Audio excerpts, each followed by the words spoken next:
monsieur, chers amis et futurs amis de Port-Royal, vous êtes entourés de joueurs, et peut-être vous-même êtes en train de jouer, sans en avoir bien conscience. C'est du moins ce que vous dirait Blaise Pascal, qui regarde volontiers le monde autour de lui sous le signe du jeu. Ce n'est pas qu'on passe son temps à rire, ni à s'amuser, surtout en ce moment, mais rappelez-vous que son idée du divertissement est très large. Sans examiner toutes les occupations particulières, dit-il sur un ton désinvolte en Cellier 713, il suffit de les comprendre sous le divertissement. Passion, affaires, soucis, tracas, responsabilité, tout fait divertissement. Tout peut nous servir à nous détourner de l'essentiel. Le jeu est ainsi omniprésent dans nos existences. Pascal voit le hasard à l'œuvre partout et en permanence, dans la vie politique, dans la répartition des emplois, dans les règles qui régissent la société et qui nous gouvernent de façon arbitraire et péremptoire, comme des règles de jeu. Prenons Platon et Aristote, les deux philosophes majeurs de l'Antiquité, qui restent à l'époque de Pascal des autorités symétriques en matière de philosophie. Ils ont l'un et l'autre laissé des traités politiques, objets de respect et d'inlassables commentaires. Leur statut intellectuel ne devrait cependant pas nous abuser, du moins selon Pascal, qui jette sur ces grands hommes un regard malicieux. On ne s'imagine Platon et Aristote qu'avec de grandes robes de pédants. C'étaient des gens honnêtes, et comme les autres, riants avec leurs amis, et quand ils se sont divertis à faire leurs lois et leur politique, ils l'ont fait en se jouant. C'était la partie la moins philosophe et la moins sérieuse de leur vie. La plus philosophe était de vivre simplement et tranquillement. Les lois de Platon, la politique d'Aristote, ne seraient que des jeux d'esprit, une sorte de plaisanterie, un à côté. Si les deux philosophes ont vraiment droit à ce titre de philosophe, que Pascal ne leur conteste aucunement, c'est d'abord en tant qu'honnêtes gens, par la vie même qu'ils ont menée, par les amis dont ils ont ainsi pu s'entourer. Et il est hors de question, selon les idéaux du XVIIe siècle, qu'un honnête homme se prenne au sérieux, se présente en spécialiste. Pourquoi Platon et Aristote ont-ils donc pris la peine de mettre en forme une réflexion politique ? S'ils ont écrit de politique, c'était comme pour régler un hôpital de fous. Et s'ils ont fait semblant d'en parler comme d'une grande chose, c'est qu'ils savaient que les fous à qui ils parlaient pensent être rois et empereurs. Ils entrent dans leurs principes pour modérer leur folie, au moins mal qu'il se peut. Quand on s'adresse à des fous, tout le monde sait qu'il ne faut pas les heurter, mais au contraire, entrer dans leur folie, dans leurs principes, dit Pascal. À des gens qui se prennent pour des rois et des empereurs, on fera donc semblant de parler sérieusement des devoirs et des conditions de leur État. On adressera de savantes considérations politiques. Mais ce n'est là qu'une ruse, aussi innocente que légitime. Il s'agit de donner des règles à un hôpital de fous pour que le jeu se déroule sans trop de dommages, au moins mal qu'il se peut. Les règles politiques sont des règles de jeu.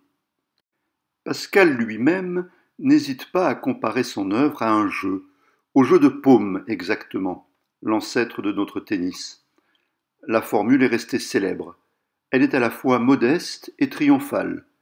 Pascal connaît sa dette à l'égard de ses prédécesseurs, de Montaigne notamment, dont il pille les essais sans vergogne. Mais s'il fait mieux qu'eux, s'il fait du nouveau, c'est par son talent de joueur, son art de placer la balle. Qu'on ne dise pas que je n'ai rien dit de nouveau.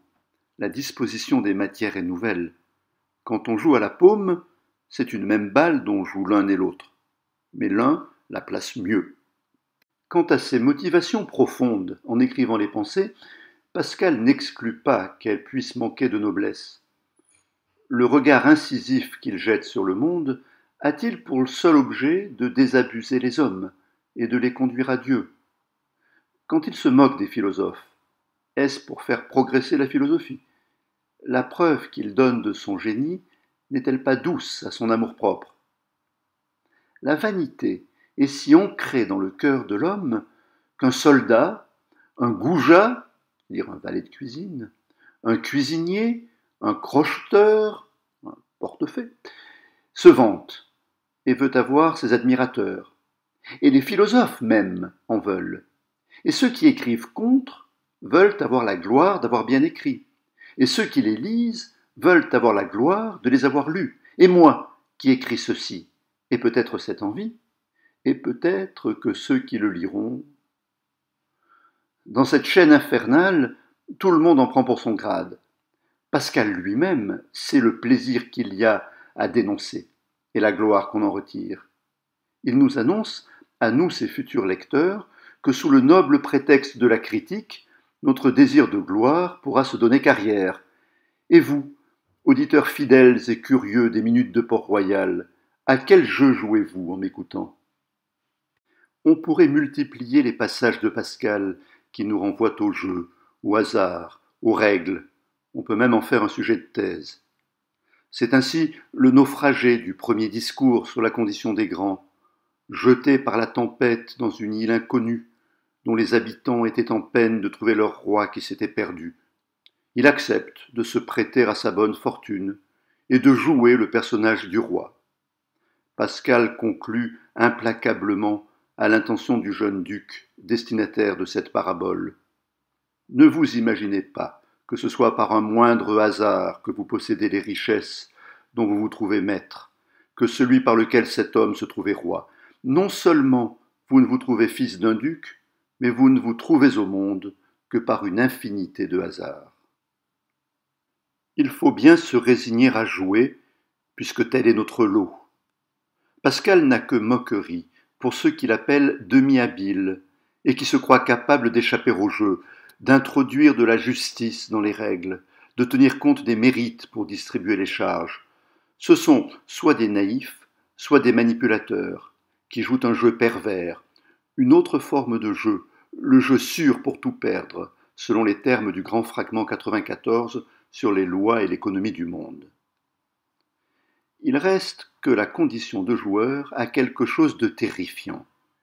Toutes ces personnes qui passent leur vie à veiller à leurs affaires, à se préoccuper de leurs vacances, de leurs enfants, de leur carrière, sans aucun souci métaphysique ni religieux, Pascal les compare à un homme dans un cachot qui tuerait le temps en jouant au piquet, jeu de cartes populaire au XVIIe siècle. Un homme dans un cachot, ne sachant si son arrêt est donné, n'ayant plus qu'une heure pour l'apprendre, cette heure suffisant, s'il sait qu'il est donné, pour le faire révoquer, il est contre nature qu'il emploie cette heure-là non à s'informer si l'arrêt est donné, mais à jouer au piquet. C'est tellement peu le moment de jouer, il y aurait tellement mieux à faire. L'absurdité profonde de ce comportement a pour Pascal quelque chose de si ahurissant que c'en devient surnaturel. Dieu seul peut subvertir ainsi les normes habituelles de la prudence. C'est un apesantissement de la main de Dieu, commente Pascal, qui conclut, en un renversement paradoxal, ainsi, non seulement le zèle de ceux qui le cherchent prouve Dieu, mais l'aveuglement de ceux qui ne le cherchent pas. Pascal était-il lui-même joueur ? Rien ne permet de répondre à cette question. Compte tenu de l'ampleur de ses travaux scientifiques, de la teneur de ses principes religieux et moraux, on l'imagine mal passer des soirées à une table de reversi, d'ombre, ou même devant un tric-trac. Une chose est sûre, cependant, il a eu affaire à de véritables joueurs. Et parmi eux, le plus célèbre est sans doute le chevalier de Méré. Antoine Gombauld, chevalier de Méré, passe à son époque pour le modèle d'un honnête homme accompli. Comme on l'attend d'un honnête homme, il a peu écrit et mis tout son esprit dans l'art supérieur de la conversation et la pratique de la société. Il n'a pu s'empêcher cependant de rédiger quelques pages sur l'idéal de l'honnêteté, une série de 5 conversations, quelques discours sur l'esprit, sur les agréments. Mais le plus clair de son temps, il le passait à se rendre lui-même agréable et à jouer. Sa rencontre avec Pascal a certainement tenu un grand rôle dans l'évolution du géomètre. Méret, dont la modestie n'est pas le principal trait de caractère, exagère son influence. Il se présente, pour ainsi dire, comme le Pygmalion du jeune homme, celui qui aurait révélé Pascal à lui-même. Monsieur Pascal n'aurait jamais rien su sans moi. Monsieur Pascal fit bien de se mettre à écrire 3 mois après qu'il m'eût vu, mais il fallait continuer à me voir. La réalité est sans doute moins avantageuse pour le chevalier, et la différence d'envergure entre les deux esprits saute aux yeux. Méret a du moins fourni à Pascal un exemple idéal de cet esprit de finesse qu'il théorise dans les pensées, et dont il n'avait peut-être pas fait l'expérience jusque-là. Il évoque en revanche son ami comme un piètre géomètre. Le chevalier avait aussi des prétentions en matière de géométrie. C'est le cas exemplaire d'un esprit définitivement inapte au raisonnement géométrique. Je n'ai jamais connu personne qui ait pensé qu'un espace ne puisse être augmenté, mais j'en ai vu quelques-uns, très habiles d'ailleurs, qui ont assuré qu'un espace pouvait être divisé en 2 parties indivisibles. Quelque absurdité qu'il s'y rencontre. L'incapacité de Méret à concevoir la notion d'indivisible est symptomatique. Toujours est-il que l'honnête homme joueur est celui qui a mis Pascal sur le chemin des probabilités, en lui soumettant, parmi d'autres, un problème difficile et néanmoins tout à fait pratique. Prenons un jeu de pur hasard qui se déroule en 3 parties gagnantes. Chacun des joueurs fait ses mises. Le premier à remporter 3 parties, 3 manches, empochera la totalité des mises. Mais le jeu dure. On est obligé de l'interrompre avant son terme. Que faire? Donner toute la mise au joueur le plus proche de la victoire? Ce ne serait pas juste, car le hasard n'a pas fini de s'exercer, et la situation pourrait se renverser si l'on continuait le jeu. Partagez donc également l'argent qui est sur la table. Ce n'est pas raisonnable non plus, et le joueur à qui il ne manquait qu'une partie pour gagner ne saurait l'accepter. Comment faut-il répartir l'argent mis au jeu? Va-t-on en venir aux mains? Comment calculer ce qu'on appelle au XVIIe siècle le parti? Le terme est pour nous trompeur et se confond avec ses homonymes. Il ne faut pas confondre la partie et le parti. Un des sens du verbe partir est étymologiquement celui de diviser. On l'a gardé aujourd'hui dans notre seule expression avoir maille à partir. La maille était autrefois une petite pièce de cuivre, la plus petite pièce de monnaie existante. Devoir partager une maille, c'était chose impossible et querelle assurée. Le parti est donc le résultat d'une division, ou pour le dire avec un mot de la même famille, une répartition. Répondre à Méret et le sortir d'embarras, ce serait calculer avec certitude les chances de victoire de chacun des joueurs. Pascal examine la question en collaboration avec le grand mathématicien toulousain Pierre de Fermat. Chacun des 2 savants travaille de son côté et selon 2 approches bien différentes. Comme nous le ferions aujourd'hui assez naturellement, Fermat procède à un inventaire de toutes les combinaisons, les cas possibles. Il identifie les cas favorables et calcule une proportion. Pascal prend un tour tout autre et suit une méthode dont la nouveauté l'inquiète lui-même. D'où son soulagement quand il constate que les résultats de Fermat corroborent les siens. Sa lettre du 29 juillet 1654 exulte.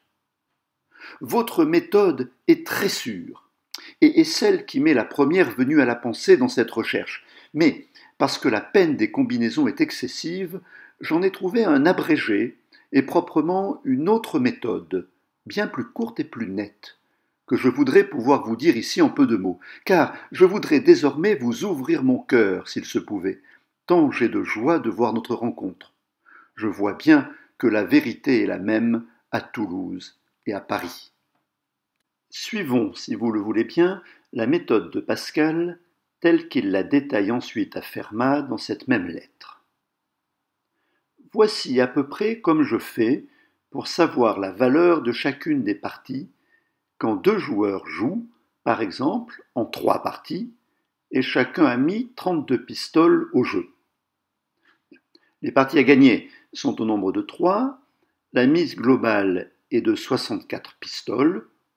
Le chiffre ne représente rien pour nous aujourd'hui, mais il faut noter que la somme est considérable. 32 pistoles, ce sont 320 livres. Quand on sait que, dans ces années-là, un ouvrier qualifié gagne au mieux 1 livre par jour, à l'exception bien sûr des nombreux jours chômés, il y a sur la table plus de 2 années de salaire pour un homme du peuple. Mais le jeu au XVIIe siècle est une frénésie, et sa beauté dépend directement de la hauteur des mises. Nos 2 joueurs sont donc contraints de quitter le jeu avant son terme. Ils n'ont pas remporté chacun le même nombre de parties. Posons que le premier en ait 2 et l'autre 1. Ils jouent maintenant une partie dont le sort est tel que, si le premier la gagne, il gagne tout l'argent qui est au jeu, savoir 64 pistoles. Si l'autre la gagne, ils sont 2 parties à 2 parties, et par conséquent, s'ils veulent se séparer, il faut qu'ils retirent chacun leur mise, savoir chacun 32 pistoles. Considère donc, monsieur, que si le premier gagne, il lui appartient 64. S'il perd, il lui appartient 32. Donc, s'ils veulent ne point hasarder cette partie et se séparer sans la jouer, le premier doit dire « Je suis sûr d'avoir 32 pistoles, car la perte même me les donne. Mais pour les 32 autres, peut-être je les aurai, peut-être vous les aurez. Le hasard est égal. Partageons donc ces 32 pistoles par la moitié, et me donnez, outre cela, mes 32 qui me sont sûrs. Il aura donc 48 pistoles, et l'autre 16. Je résume. 32 pistoles appartiennent d'ores et déjà au premier joueur, puisqu'il les obtiendrait quel que soit le résultat de la manche suivante. Tout se passe comme si le hasard ne s'appliquait plus qu'à la partie restante, les 32 autres pistoles, qui est seule mise en partage entre les 2 joueurs. Pascal décompose ainsi l'effet du hasard qui reflue progressivement jusqu'à la certitude finale. Mais rendons-lui la parole pour examiner une seconde hypothèse. Posons maintenant que le premier ait 2 parties et l'autre point, et il commence à jouer une partie. Le sort de cette partie est tel que si le premier la gagne, il tire tout l'argent, 64 pistoles. Si l'autre la gagne, les voilà revenus au cas précédent, auquel le premier aura 2 parties et l'autre 1. Or, nous avons déjà montré qu'en ce cas, il appartient à celui qui a les 2 parties 48 pistoles. Donc, s'ils veulent ne point jouer cette partie, il doit dire ainsi « Si je la gagne, je gagnerai tout, qui est 64. Si je la perds, il m'appartiendra légitimement 48. Donc, donnez-moi les 48, qui me sont certaines au cas même que je perde, et partageons les 16 autres par la moitié, puisqu'il y a autant de hasard que vous les gagnez comme moi. Ainsi, il aura 48 et 8, qui sont 56 pistoles. Nous parlerions aujourd'hui d'une probabilité de victoire pour chacun des joueurs. C'est évidemment la réalité mathématique sous-jacente, mais Pascal analyse le problème selon une toute autre logique. Regardons le dernier cas. Posons enfin que le premier n'ait qu'une partie et l'autre point. Vous voyez, monsieur, que s'il commence une nouvelle partie, le sort en est tel que si le premier la gagne, il aura 2 parties à point, et partant, par le cas précédent, il lui appartient 56. S'il la perd, ils sont partie à partie, donc il lui appartient 32 pistoles. Donc, il doit dire « Si vous voulez ne la pas jouer, donnez-moi 32 pistoles qui me sont sûres, et partageons le reste de 56 par la moitié. De 56 ôtez 32, reste 24, partagez donc 24 par la moitié, prenez-en 12 et moi 12, qui avec 32 font 44. Quant aux 8 dernières pistoles, Pascal ne les mentionne pas, mais elles constituent la somme soustraite au hasard pour le second joueur. Toute cette affaire se passe en 1654, avant la nuit de feu et le mémorial.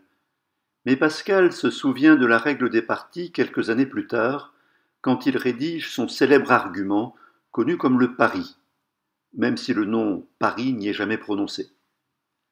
Le titre qui figure sur le manuscrit est « Infini rien ».